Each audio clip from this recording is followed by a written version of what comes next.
listeners, welcome back to Off Over 50 and Fired Up. Now what? With Linda and Shelley. So last episode we talked about franchising and how to assess whether really franchising is for you. And if it is, how do you assess whether you should buy it or not? In this episode, we're going to brush up on branding. But before we get started on our branding refresher, Shelley, what's your wine recommendation? Well, Linda, I'd like to recommend a Rioja. It's a Crianza Berga Viejo. It's got spicy berry and brandy liqueur-like aroma. Jeez, Shell. Wow. You've really improved your wine vocabulary there. Because I added a word, Linda? Well, actually, it was the combination of words. You paired up spicy berry with liqueur, with aroma. That's a new one from you. So let's celebrate your improved wine vocab. Thanks so much. Cheers. Cheers. So let's get to the handoff discussion of our podcast to provide our listeners with a refresher on branding. Remember our epic series on branding, Shell? Epic, Linda? You mean like Bible epic? Well, it was 8 episodes on branding. Remember? You're right. And the reason why we did so many was because it was really about building a foundation for any job search or any change you really want to make in your life. Yeah, and I think what I like, Shelley, is that we crystallize it all with 5 key principles that folks should be focused on when building their brand. We want to revisit them and kind of discuss now in context of the learning that we've had over the last year around these principles. So for new listeners, these principles were discussed in detail in Season 1, Episode 11, if you want more on each of the principles. So Shelley, what was the first principle we developed for brand building? And number 1 was don't try to do it by yourself, right? You don't want to be a loner. You need to be reaching out to other folks, and create a support system. It's really important, whether it's family or it's friends or colleagues or any others who also in the same situation. So I think the great thing is just this past month, we got this great email from Constantine. I think you should tell that story, Shelley.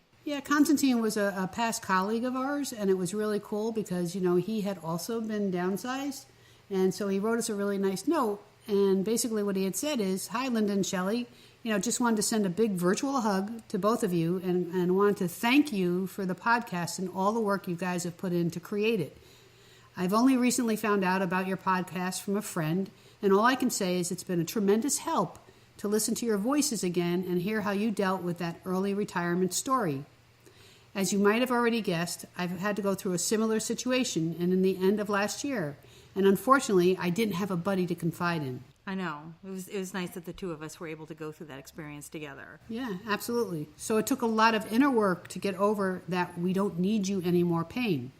And overall, I definitely feeling more in tune with new reality now. But somehow, listening to your podcast, especially the first episodes where we really talked about all the emotions that we were going through, it helped to close that painful ending for me. So once again, thank you so much. Take care, Constantine. Yeah, that was really nice to hear that from Constantine and that we're having a positive effect. So, whether it's a podcast or a fellow colleague or someone who's in the same boat as you, a friend, family, a consultant even that could be helping you, it's really important to find that support system and to not do it alone. So that allows you to regroup so that you do have that capability to build your brand. That's right. You don't do it alone.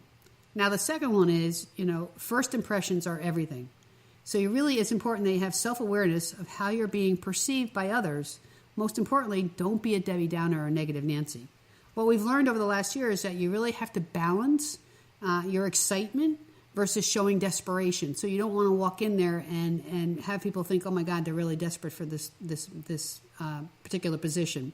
You got to go in with an attitude that it's a learning experience, right? And that you can leverage something that you can leverage going forward. I think it's especially important when you go on job interviews or you have any sort of networking discussions that you go in with the mindset of a type B.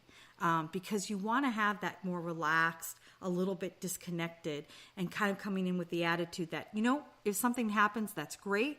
But if it doesn't, it's been a really good learning opportunity for me. You can't go in and be in that desperate state. No desperados? No desperados, none at all. Okay, so for whatever type of personality you are, like for me, I'm a type A, but I'm an A minus. Linda's more of an A plus who wants to run the show in the first 2 minutes. You have to, you might have to dial it back, or or do whatever you need to do to make a good impression. For type A's, you don't want to really be too aggressive, But for type Bs, you want to make sure that you're showing interest and enthusiasm for the position. So either way, whether or not you have to dial it up or dial it down, it's really important that you don't give them an excuse not to hire you. Any negativity or anything that really could set you into a disadvantaged situation, you need to make sure that you don't put yourself in that position. Especially because remember, it's not just you standing there alone. They're going to be comparing you to other people. So they're going to be saying, this person was a little bit more X than Y. So you have to make sure that you stand out and they're not comparing you across in a negative way with the other candidates.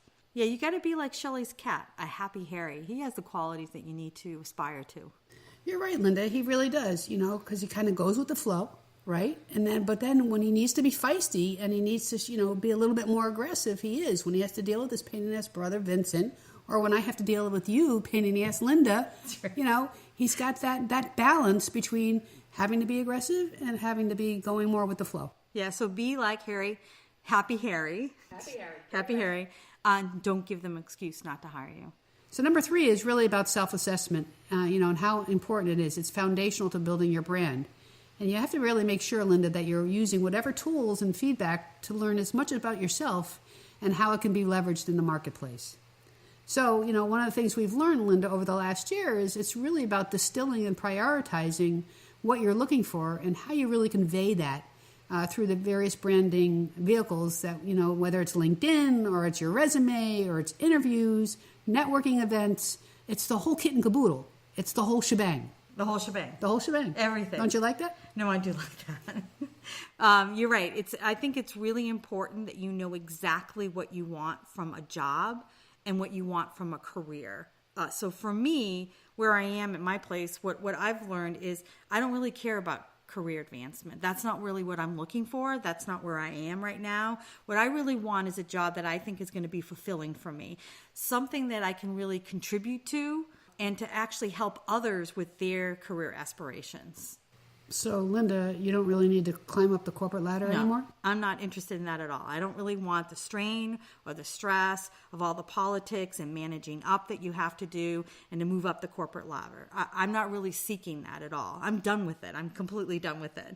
But in this case, that might be an advantage for you. So like, for example, when you have like a younger manager, that may be very compelling for them because then you're not seen as a threat, right? That may make you look much more unique and desirable. Yeah, so, Lynn, to that point about younger managers, because we think it's such an important topic, we're going to do a whole episode on it, reporting to a younger manager and how do you deal with it. Yeah, I'm really excited about working on that show. And the other advantage we have with all our experiences, you can hit the ground running, and this bodes really well with our 4th principle, which is what is unique and memorable about you. What do others not know about you, and what is the first impression that you really want to leave them with? Your brand essence has to be clearly communicated in everything you do to promote yourself, from resumes to your LinkedIn profile to your business cards. And so, Shelley, what is unique about you? How have you been leveraging that uniqueness into your brand positioning? Well, Linda, freaking everything's unique about me. I'm really special, right? You are special, Shelley. No, really. Very special. Thanks, Linda. I appreciate that. Make me feel good. Well, for you and me, it's really about, I think, we can adapt to things really easily, easily to change because we're very flexible. I think it's because we've been there and done that. There's not too many situations that we haven't dealt with already. And I think what's important is that you understand what those unique characteristics are that you have and that you convey them everywhere in everything that you do. You're right, Lynn. So whether it's LinkedIn or your resume or networking activities, it is everywhere. Yeah, and so out of those branding activities that you just talked about, I think one that which bodes for the next principle is networking. That looking at networking, you have to look at it a little bit differently than an activity. It's really more about building a capability. Like, how do you network, whom you do it with, how important it is to build that capability. And what you need to do is you need to understand how to bring the brand into the networking activity. And that is going to take practice, practice, practice. Yeah, and one of the things I've learned is that you have to be, maybe go broad scale at first, get as many connections as you can, and then you start to be more selective. You can have a funnel technique, and you can really get to that core group. but you still need continuously to expand even in that smaller group. Yeah, and for me, I think LinkedIn was like a new animal. Previously, I only accepted people who I knew. And then after I retired, I found that I really needed more connections. So I started, accepting a majority of them. Hey, Lynn, Yeah. what kind of animal? A tiger. A tiger. Tiger. Oh, no. Is that what a tiger says? Like Tony the Tiger? Frosted Flakes? Right. Yeah, Tony the Tiger. All right, then.